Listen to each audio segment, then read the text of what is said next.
Well, greetings everybody, and welcome to this week's edition of MBTV News. We're going to be bringing you news headlines it's actually for the 2 weeks ending today. And today is the 18th of December. Um, I was going to say, yeah, well, it is still 2022, but I've only got a couple of weeks left for that as well, haven't I, Oh really? yeah. Yeah, it's so flying by. This is what happens when time flies by. That's why they call it time flies by, don't they? Okay. Well, we're here to bring you news about the virtual reality immersive worlds online, basically, immersive spaces too. A little bit about what they call the M word, but that has really become fairly obsolete now due to massive misinterpretation, which is why I'm avoiding saying it in the intro. My name is Mal Burns, and you can find me on Twitter at twitter.com/Malburns, Malburns, or one word on Twitter, even though here on two separate words, if you see what I mean.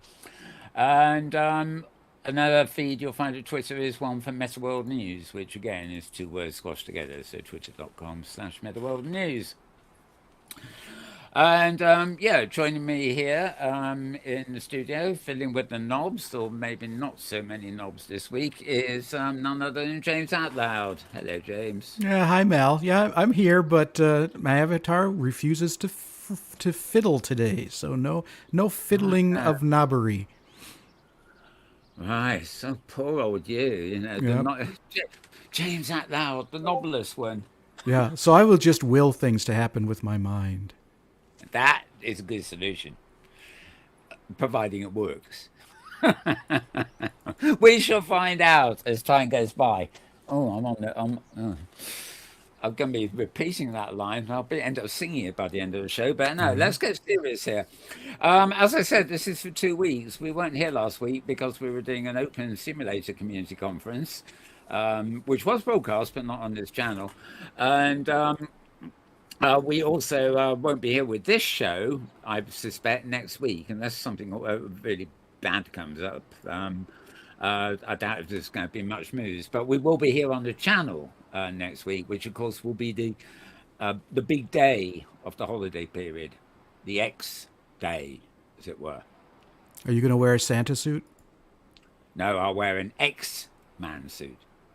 A Stop. Krampus? A Krampus suit? How about a Krampus suit? X-Man, X-Man, X-Man. X-Man. Okay, X-Man. I shall be. Xmas. I shall convert my spectacles into Cyclops's thing of Oh food. yes. Oh, that would be awesome. Whether I get round to it is another matter. But we will be here. We'll be doing something called the In-Word Review, which follows this anyway. But that won't be taking a holiday for the period because we want to be here and surprise you with all sorts of stuff. And yeah, anyway. However, to the news for this week, and obviously, a few people have already started rounding up the best of the year and stuff. There'll be more of it next week, and probably in the week after the X Day, there'll be even more of that approaching the new year, which again is relative. And then everybody will be saying this is what we want for the coming year, etc., etc. Unless you're in China, in which case it's not the Chinese New Year at all. These things are really awkward. In fact, actually, well, there are still plenty of other calendars in circulation, Oh but yes. most of us still go with I forget what it's Let's go called. with the Mayan calendar. Yeah, the Mayan calendar is cool. Yeah, that's cool. Yeah, That's yeah, cool. go with something unorthodox. Big old We'll have to circle. map it out as an interactive experience. Yep. You are now standing in year 10 billion and one of something clock. Do you know that as of next year, of course, they're disposing of the leap minute. Yes. Yeah, I heard about that. Yes, that is absolutely tragic. They're still keeping the leap year. I think we really need that to adjust ourselves, but apparently it's no longer makes sense to acknowledge the leap minute. And I've got to admit, it does sound like we won't really miss it for about 100 years. But it still counts. That's the important thing, It should be added in there somewhere. Basically, we should have a new 24-hour clock that is the same throughout the planet and has some kind of way of referencing. Metric clock, Mal. Metric. Yeah, yeah, and references a sort of time zone you're in. Anyway, moving on. Well, we've got plenty of time later for musing around. Um, I think I've introduced us and I've given you the date. That's all you need. You've got the Twitter links too. Oh my goodness, that thing always has to go off, doesn't it? Just critical, go away if you're critical alarm indeed. Right. Um, okay. I'm going to go to the picture screen. James will be is able to switch to my various desktops in here to show you pictures and stuff like that. And the one we got up at the moment, this is a snapshot somebody took. But as you know, Elon Musk has taken over Twitter, and despite the fact I gave you some Twitter accounts to check out, it's who knows where it's going. It's going to continue for a long while because it's a bit like Facebook. You know, it's ubiquitous. Everybody these days has got a Twitter account, even though they probably never had one 10, even 5 years ago. It's their way of opening an account, and then they follow their news or their hobbies or whatever they want to do. And of course, spread vitriol all over the place. But it seems the new owner, Elon Musk, is no, not really playing fair himself. I've been at Mastodon for a while, as you know from my video lists on the show here, but people have been going to Mastodon Social and many other Mastodon or Fediverse sites as an alternative to Twitter, even though it doesn't really work the same way. So what does Elon Musk do? Well, he bans anybody who's got a Mastodon address. And this is what you get if he susses that you've got a Mastodon address. You can't put your Mastodon address in as a link, basically. And he reckons it's a malicious link that could steal personal information. Well, your own information, yeah, sure. Anyway, apparently he's gone back on it now. And the other thing is he decided to ban the world's journalists because apparently there weren't any journalists around who liked him anymore. But that backfired in spectacular style. Well, certainly in the UK here, because the banning of journalists by Twitter became headline news on the TV news. All of it, which are run by journalists, aren't they? So they really weren't happy that they couldn't preview their news stories on Twitter. Anyway, he's had to do it a bit of a double turn now. The other thing I don't have a link for this week, which actually is to do with the what's this? Now I want it, I forget it. John Carmack, that's it, has left the company formerly known as Facebook in dissatisfaction. Now he's the guy who got Oculus for them, has run the whole. He's been integral to Facebook's work on what they call the metaverse and everything else like that. So he did a private blog and a public blog now explaining why he left, and it's not exactly harmonious leaving arrangements, as it were. But anyway, you'll find that elsewhere. So they've lost yet another person. Right, I think it's about time the musketeer, back to Twitter of course, fell on his sword. Yeah, that's isn't that a good analogy? The musketeer, his time is to fall on his sword. Works for me. Never mind, I really blabber my head off, don't I? Okay, here's another pretty picture. I wish I had a video of this, but I don't, so I've just given you a picture.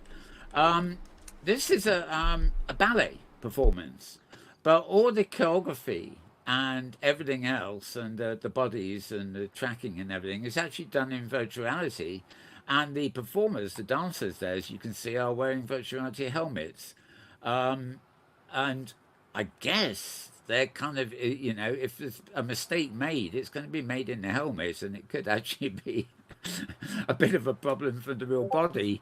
But along with the dancing, the whole experience is synced to screens, interactive screens, virtual reality screens on the stage behind them and things like that. So if you're in the theatre watching, I don't know whether you wear helmets in the audience. I should check that.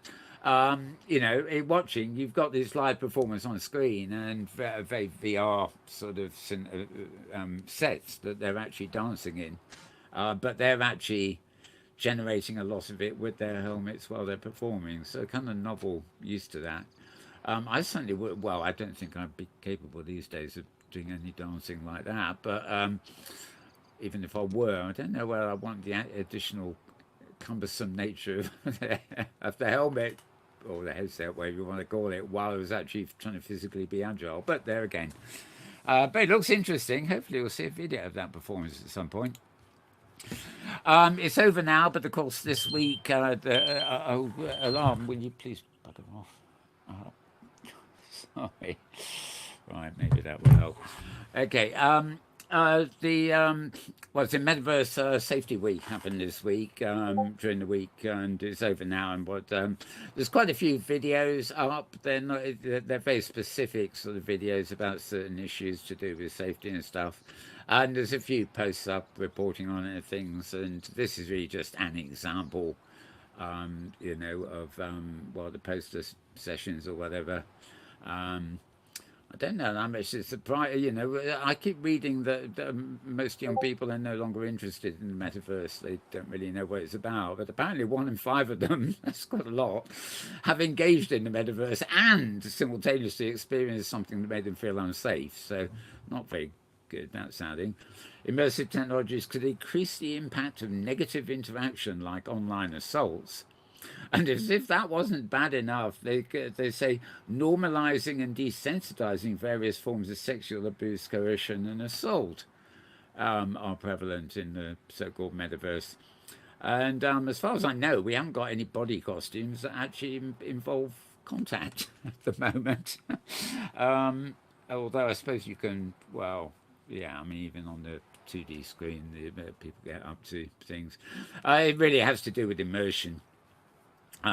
When people are very immersed, it's very easy to take advantage of them. It happens in the real world. If somebody date rape drugs, or if somebody's drunk, because they're susceptible, predators prey on them, and that's pretty much the case with younger people or even older people in virtual environments. They become very immersed and they begin to feel comfortable.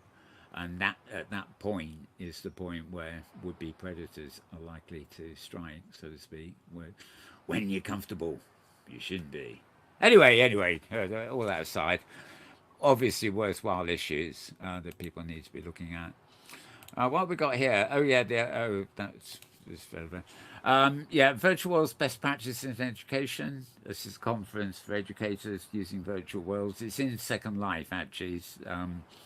Which limits it a bit. But it's from March the 23rd to 28th next year. It's called Uncommon Realities. And I know they're open for submissions and stuff at the moment. So I think you have to check this. I think it is just vwbpe.org on the web. Moving on from that, so I'm going to move to some of our web links of the week to get them out of the way. First, top of the list, as ever, is the Scarred Ghost. His name is actually Portillo, but he goes by the name of the Scarred Ghost, and he sometimes gets to suffer the noise we make. In other words, he comes on, here's the Scarred Ghost, folks, and then we howl back, hello, just to let them know we're here, kind of thing. Anyway, beginning of the week. 13th, actually that was Tuesday, but it's often on Tuesday now. He publishes the Week Peak every week, as it were, and the site you want is skaredghost.com, and it's sort of, if you go there tomorrow or Tuesday, you'll find another new one, as it were. Anyway, they're all focused on uploading. Upload VR is actually what he's referring to here, and they had a winter showcase with many VR announcements. That was actually separate from the Upload VR or VR Download. I can't remember what it's called, the show. It was a separate one. And Pico preparing for the holidays and more. So this was a roundup as things stood at the beginning of the week. And will be a roundup tomorrow as things stand at the beginning of this coming week, I guess. So always a good site to check out, skaredghost.com. I'll put that away. Right, if you want links, of course, I've got to mention at the top of the show, then that Malbone's Twitter account is where you'll find them. I mean, these just are selected highlights from the week, and in this case, 2 weeks, so you're not going to get a full roundup here, you're just getting a few highlights. This one is arpost.co, arpost.co. and part one of Metaverse Expectations versus Reality and Technological Possibilities. And I think that goes, well, it speaks for itself, really. Everybody that does articles or reviews like this has their own opinions, but it is pretty much a roundup: software, hardware, infrastructure, everything else, as you see there. And I'm sorry, but I'm going to have to press a button to shut this little thing up. Come on, shut up, you. There we are. It went boop, boop, boop. 14.1 millimoles per litre. Oh, lordy lord. Don't need that. Right. Sorry about that, folks. If there's something going to interrupt me, it will. Right. So arpost.co for part one of that article there. And moving on down. Here we are. I said there's a lot of roundups going on. This is the state of XR in arts and entertainment for 2022. So again, it's a roundup.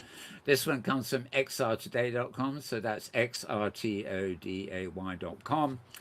And again, all these ones are really speaking for themselves today. They've actually had a few roundups. The state of XR is referring to anything that's extended reality. So it's VR, AR. Combination R, whatever that R is, etc. You get it. But they've had a few other posts looking at, there's one about government and different areas of interest.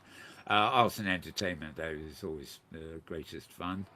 And looking back at the pandemic and requirements there and everything else. So yeah. So you find this xrtoday.com. And forgive me if I'm rushing through these, but you don't really need me to dwell on them as long as you're catching the links. And check me out at Twitter if you're not catching the links. This one is arinsider.co, ARINSIDER.co. And this is Charlie Fink's beginning of the week roundup. It's called Spatial Beats. And as he says, it wouldn't be a week in XR unless Meta was making news. Well, maybe if Meta stopped making news, maybe he wouldn't do his program anymore. What made sense? That I bet he would. Okay, a lot of game stuff in here. It's not that it's so much a gaming site, but obviously he looks out at Epic Games here, protecting young Fortnite players. And the emphasis on players with them. The Gorillaz band actually are giving a free live performance in augmented reality. And they're, it's December 17th in New York's Times Square, and they're Piccadilly Circus here in London on the 18th. I'm not entirely sure what you do, but you actually have to go along to those venues, and you can't watch it online.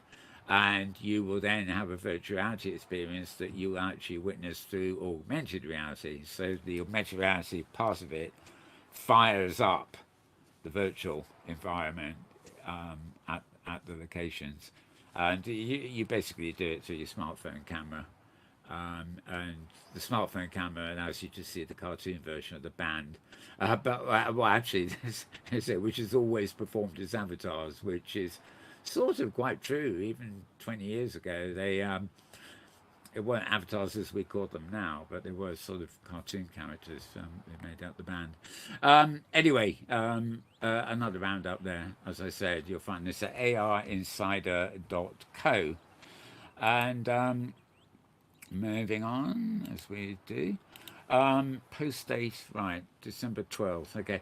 There was a couple, I've only got this one up, just to remind me. Voices of VR are back with 2 this week. This one is provoking deeper questions about the ecological sustainability of XR tech. And that is a very interesting kind of subject in its own right.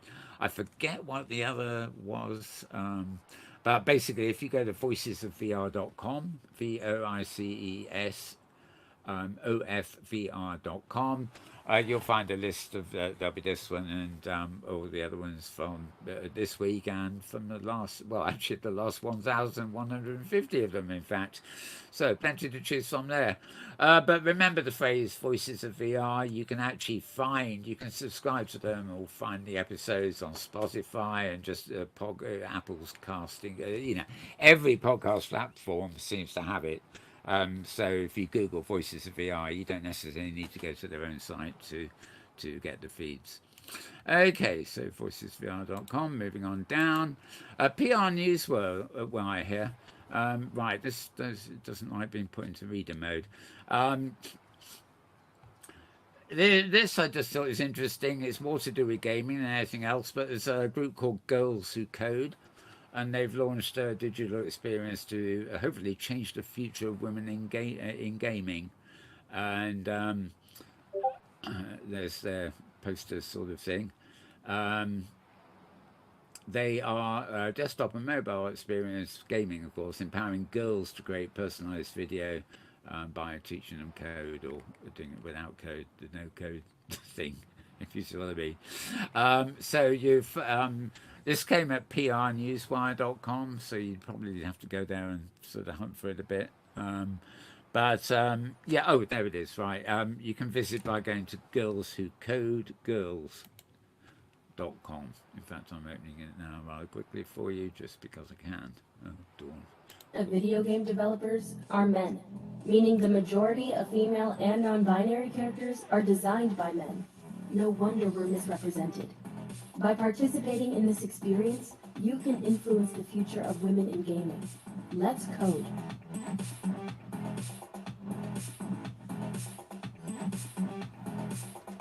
And there you go. And I had to press enter in case you didn't see that. There they are. Okay, so just following the website address gives you something of a nice experience too. And I'm going to resist temptation to go and play there for a while. Okay, so as I said, girlswhocodegirls.com. That, remember, that's the tongue twister. Sort of girlswhocodegirls.com is the site you want there. And that will take you directly into that, what you just saw me in. Right. Moving on down, Noni de la Pena has created journalism's new reality. This is an article about her, really, in the Emblematic group. It's at a site called HispanicExecutive.com. So it's very much like her local community giving her a plug, if you sort of see what I mean. HispanicExecutive.com. And yeah, they're just having a nice chat with her. Noni is sort of known by many as a sort of godmother, I think is the expression of VR. She's certainly been around for long enough since the beginning of all these things. And yeah, godmother of VR. And she's been around for all of the field's growing pains, even back when headsets were held together by lots of duct tape and paper clips. You mean they're not anymore? Gosh golly. Right, anyway, so HispanicExecutive.com for that, and a wonderful woman she is. Right, this week in XR. Right, well, this is where Charlie Fink ends the week instead of beginning the week. He has this regular weekly at Forbes.com, Forbes.com. And AI is having a moment, Infinity Reality is back, and Gifts for Geeks. Yeah, where it is the time of the season. And good grief. These guys are actually academics, but they really like to take advantage of whatever's happening, don't they? Is that an NFT? I don't think so. I think it was... It reminds me of NFTs I've seen this week. It might be. Oh, it could be... It might be. I think this might be the text... Yeah. Oh, God. I mean, attached GPT. That's what it is. It's because I know one of the ones that launched this week is specifically for avatars, but they look pretty awful. Oh, and that, yeah. Actually, no. I think this is the one that was for making people. Although, mind you, I don't know who the artist they're extracting the history from to make it. Yeah. There's been a lot going on. In fact, as James here well knows, there's and it's now literally online today. A workshop that followed the ASCC last week, which is dealing with AI art, and you were on it, James, as well as filming it, weren't you? Yeah, I was there. Yeah, I was there. I said really. Yep. But there's there's quite another contributor to OSCC, Maria Korolov, has got a big thing going with that. She's got a science fiction site, which also seems to have been taken over by AI art, and also Philip Linden's son is doing a whole load with other is it art journey, so there's a bot in Discord which operates with that, so I can't miss this, and I'm getting all these pretty pictures flooding my feeds all over the place, and they're nice looking pictures, but they do slow me down. Regrettably had to sort of unfollow, or at least block, a number of Twitter people I follow, simply until they stop posting, you know, these pictures. And the thing is, I think it takes them about 30 seconds to make a picture. They just type, do something in the style of something, it churns it out, then they copied it and sent it to their Twitter account. And then 30 seconds later, they've done the next one. And, these are people I follow for news, not for pretty pictures, but it's a fad. It's definitely a fad at the moment. Anyway, I'm not going to dwell on that, but you'll find Forbes.com is where you'll find Charlie Fink's Roundup of the Week. VentureBeat.com, right, this is about Futureverse, and this I liked, actually. It merges 8 Web3 companies to create an open metaverse ecosystem. Well, not quite, but in spirit, this is the sort of thing we want to see. Basically, Web3 means you can see this stuff on the web just via a web browser, or you can do it via a proper 3D browser that works in your helmet. Well, this is talking about the company that's doing it, and the GameSpeed Summit. And oh, hang on, where? Okay, I'm going to try and see if I can get into the.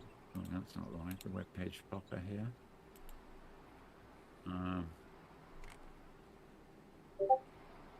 Okay, maybe not. Maybe not. The actual. I know I was somewhere where I was actually able to get into that, and it was actually quite good because these 4 different scenes are actually the same place in the same world, but it's like full of portals that that go to different things that are actually different platforms and different companies. The thing they have in common is they all work on the web.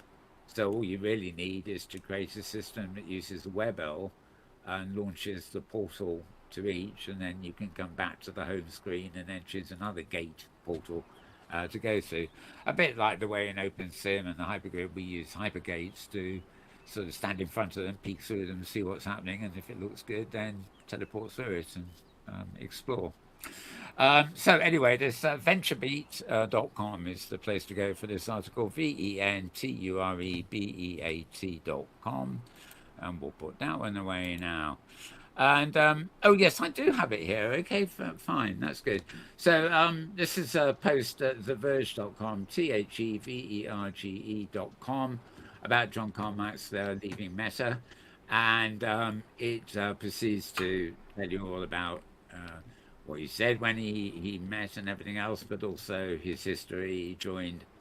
He originally joined Oculus as their technology officer in 2013, which isn't, it's only 10 years ago, and helped promote the Oculus Rift that he was given from Palmer Lucky, etc., and it got pulled into Meta quite literally when the company, then Facebook, acquired Oculus a year later in 2014. So it's been there for kind of, 8 years now, this, isn't it? In 2019, he took a reduced role at the company, stepping down as CTO of Oculus to move into a new consulting CTO role. But he's been doing a few other things that he's now going to follow up on. But they go on to tell you just how integral, much more than Palmer Luckey or even Emperor Zuckerberg is, to the story of Oculus, or whatever it's called now. Right, so you'll find that at TheVerge.com. Moving down, HTC, but they've revealed the first image of its upcoming mixed reality headset, which is centered on consumers, and it's aiming to compete with Meta. who've of course got their famous helmet. Um, they've released the first image, a bit of a close-up there, but that's what it looks like. Apparently, it will competing with the consumer thing that Meta do, as opposed to the high-end one they do, but it will cost slightly more than the Meta one. And the article does actually raise the issue of whether the price difference, not much by the sound of it, but whether that price difference will hinder them in sort of actually competing with Meta's products. But by all reports, it's a much better machine.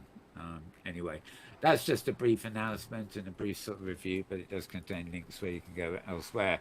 So the site I'm at here is roadtovr.com, roadtovr.com. And plenty of stuff to read over there, by the way, but including this article. Stuff every day there. Right. Okay, Thursday the 22nd, which is this coming Thursday. Santa's Helper from 1 a.m. to 3 a.m. at the restaurant at the end of the universe.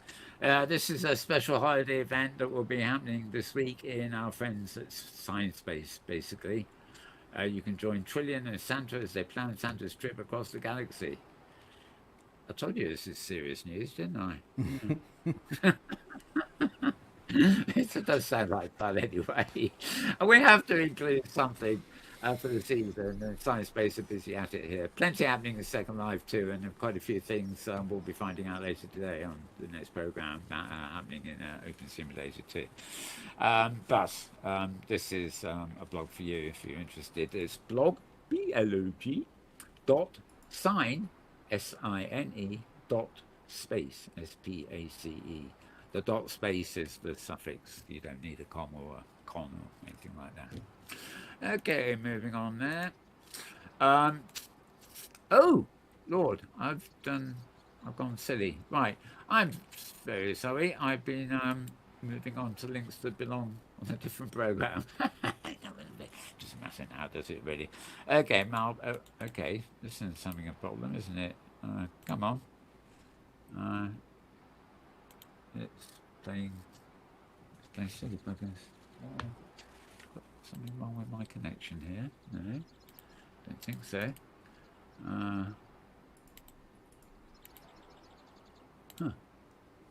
Right, well, open a new tab. Maybe that will work. Okay, well, we're going to have to leave that for now. That's actually to my Mastodon feed, and for some reason it's not actually loading.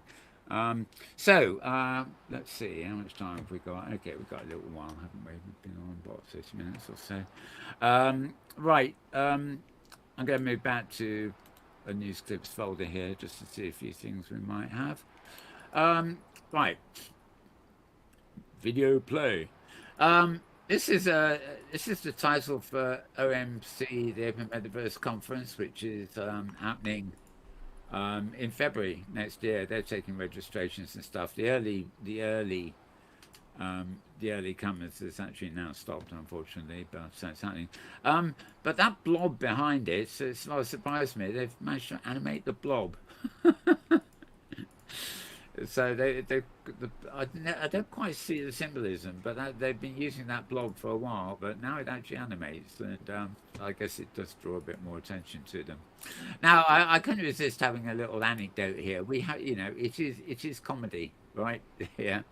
I've just got to, I just need to have a look at something here before I, 19, something or other, I can't tell. Just a second. Oh, it's not posted thing. Okay, we are going to go back to visit the BBC here in Britain, yeah? And this was at the beginning of 1993, right? Now think how long ago that was. This is 30 years ago, before we even heard of M words and things like this. Let's carry on watching. Lead in a new technology could be lost because of uncertainty over government funding and a lack of awareness from the industry. Virtual reality offers designers the ability to construct computer models of the real world. Our science correspondent James Wilkinson reports. Wearing a headset with tiny built-in TV screens, Andy Connell could be playing the latest in virtual reality video games. In fact, he's researching a new way to design a Rolls-Royce jet engine. The special 3D image enables him to literally move among the pipes, changing their position as necessary. The eventual aim is to do away with the need to build mock-ups costing millions. Developing aero engines or even entire towns on a computer screen could revolutionize design throughout industry.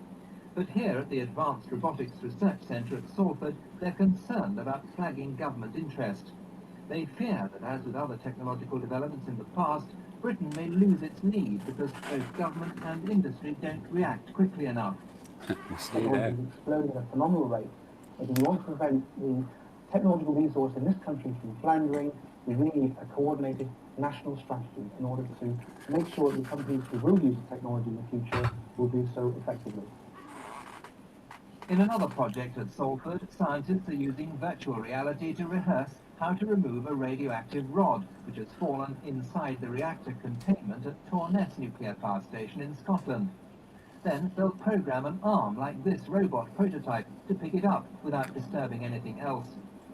The developments are promising, but without government coordination, some scientists worry that virtual reality research is being duplicated and wasted. Virtual reality has the potential for making dramatic improvements across a whole range of industries, from designing factories to training the workforce. The government expects industry to spend more on research, but industry remains by and large ignorant of what the technology has to offer. If it is apparent that there is a market failure in this industry, then we will consider investing in it further. Certainly our colleagues in the Science and Research Council are still investing public money in this project, and so the government is committed to it and is committed to making it work. So funny, as politicians sound the same 30 years ago as they do now, really. Just, anyway, had to have something a little bit lightweight there, totally irrelevant, except for the fact that actual government interest in a lot of these things usually lags behind corporate interest and public interest, and sort of I don't know, we're probably in the same position now when it comes to, certainly politicians don't normally know what they're talking about when it comes to things like metaverses and stuff. With the exception of Nicholas Clegg, who is no longer Deputy Prime Minister, but is actually Deputy Head of, what's that four-letter word called? Third-letter word beginning with M. Escapes me. Yeah, I think I'm forbidden to say it. Yeah, I know. Twitter may ban us. Right, okay. Let's try this one. People, places, and time. Yeah. I'm not sure. In virtual reality, people can be whoever and wherever they want.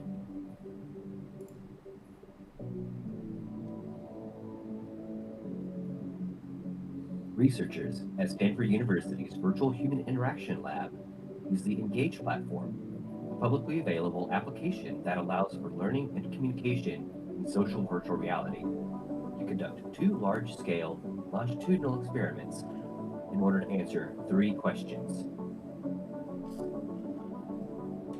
First, the effects of people's visual appearance. Second, the surrounding environment. And third, if and how things change over time. Researchers manipulated how people looked and where they were in the virtual environment to see how their attitudes and behaviors changed over a long period of time. Across 8 weeks, 272 participants used MetaQuest 2 headsets to meet inside virtual environments. For 30 minutes, groups held discussions, drew in 3D space, brought in 3D models, and suspended sticky notes in the air. During these sessions, participants' 18 degrees of freedom of movement of their head and hands, as well as reports of their attitudes, were collected. In Study 1, participants' visual appearance was manipulated such that participants either looked like how they did in the physical world, or looked like their group members. In the latter condition, all members of a group were asked to use a uniform avatar instead of their own. In Study 2, the surrounding environment was manipulated such that participants were either in a constrained environment or a spacious environment, and either indoors or outdoors, surrounded by nature. For this, the researchers created 192 unique virtual environments.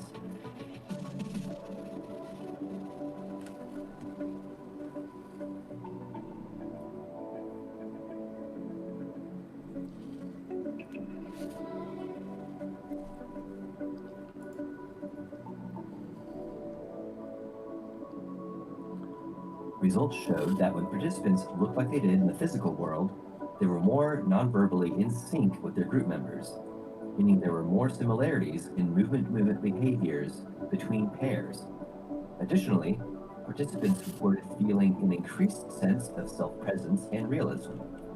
On the other hand, when participants wore the uniform avatars and everyone in the group looked the same, they experienced greater enjoyment in the virtual environment.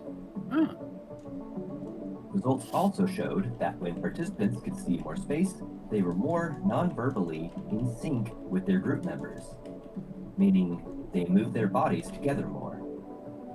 And they reported the environments as being more restorative, felt more cohesive with their group members, had an increased sense of pleasure, arousal, self and spatial presence, enjoyment, and realism.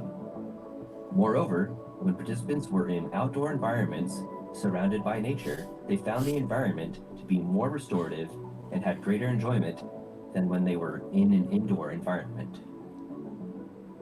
The researchers also found that time is critical in understanding how people's experiences change, and that seeing the results from only one session does not paint an accurate picture of what is really going on.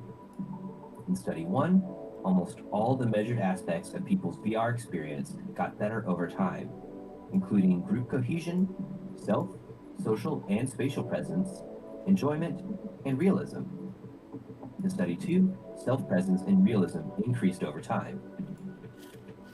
In the paper, the researchers delved deeper into the implications of the findings for researchers, educators, designers, and others when planning social interactions inside VR while running large-scale, longitudinal studies inside networked virtual reality. Well, the Engage platform is a good platform. I've always kind of liked that. I haven't been in it that much, but I quite like it. Well, something keeps saying, "Oh God, I wish they'd done it in OpenSim." You know, visiting what was it? How many 99 different environments or something to do that study? They've presumably got the budget for it. Anyway, moving on. How are we doing on time? Yeah, I think we're okay. Yeah, this is a little thing about, well, it's not about Rec Room, it might look like it, but it's about myriad worlds, should we say. All metaverse worlds have one thing in common. No matter how well developed the visual experience, you don't feel anything, which stops users from being fully immersed.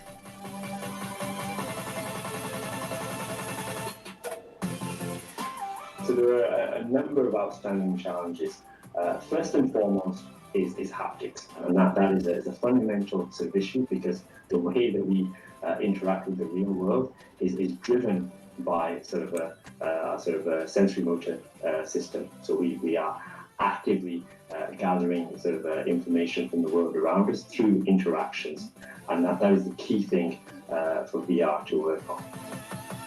Haptic jackets enable sensation in VR.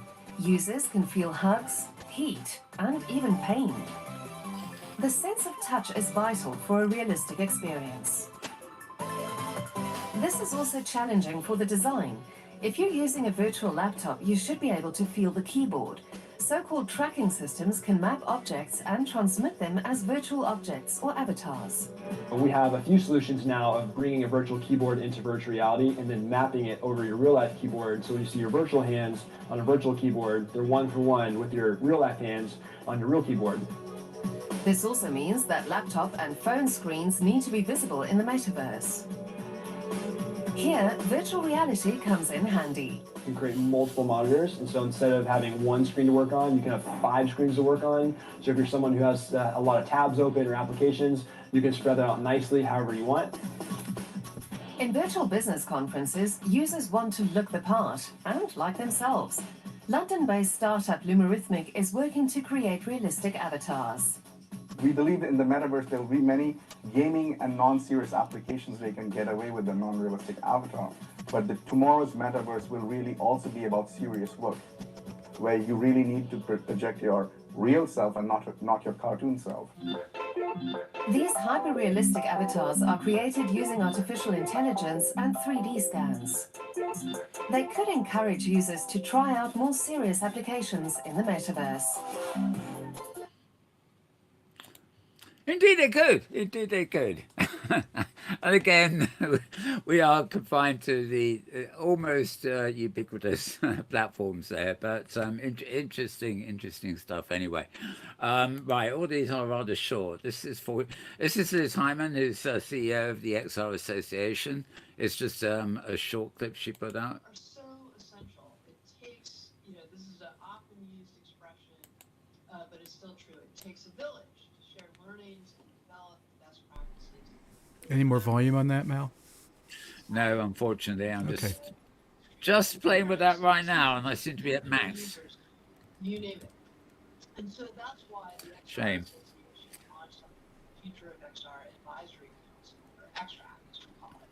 And through this initiative, we're convening a broad swath of leading experts to ask hard questions and develop, we hope, some really practical paths forward along an array of interesting issues. Well, as you probably gathered, we boosted volume all over the place on that when it's still low. But let's just say thank goodness for subtitles. English subtitles on English speaking, even better. Actually, I find it funny when I watch actual movies with, English language movies with English subtitles on them. Very, very weird indeed. Okay, another short clip here about the lighthouse. This is going to be too loud, I suspect.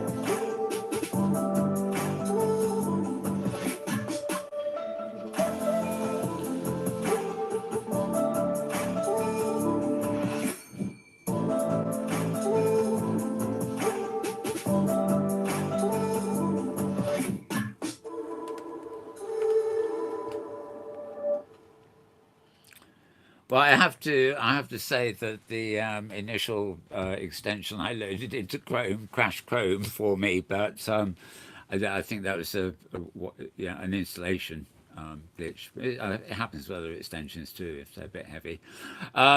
Basically, a lighthouse is all about similar to something we covered earlier. It's all about portals to experiences. I have an RSS feed from a company called immersed.com. That's immerse, ED at the end. And, every day they post a few links to pages which are actually the launch sites for 3D experiences. And basically the idea that they seem to be trying to be a continuous catalogue of what's going on. And actually they include a large amount of real world installation things, or sometimes they're online, but I find it extraordinary not only how many there are, but how few of them are actually free. In other words, it's like a ticket office to get into immersive experiences. This lighthouse, however, is a much different matter. It's aiming to be a portal, all sorts of places. Remember how in the early days of the web, people used to publish like link rolls. They'd publish a page somewhere that gave you links to areas of interest. And I think what Lighthouse seems to be trying to do is do that with XR, Web 3D type virtual reality. Anyway, that was that, and I've got a final one here that I can't possibly play. It's far too long. So just on the off chance I can get my own, I'm going to have to remove it, and Right. Okay.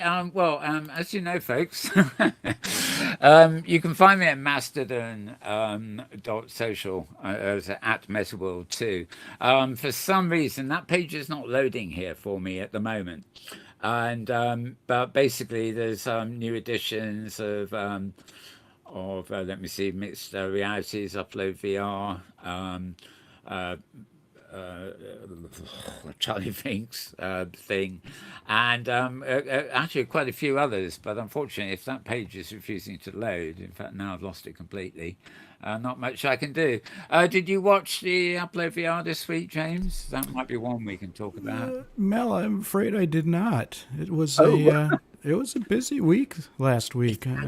Conferences, workshops, moving out of my workspace, webinars at work. Really? Yeah, I was pretty overwhelmed. So I'm sorry, Ian. Sorry, David. I did not consume your content this week. Never mind. Never mind. Okay. Let's end up with something pretty. It'll have to be that. Okay, well, if you do follow me at Mastodon, all my links to Mastodon do end up in the Twitter account at twitter.com/malburns. So you can tell them because they all look similar if they come from Mastodon.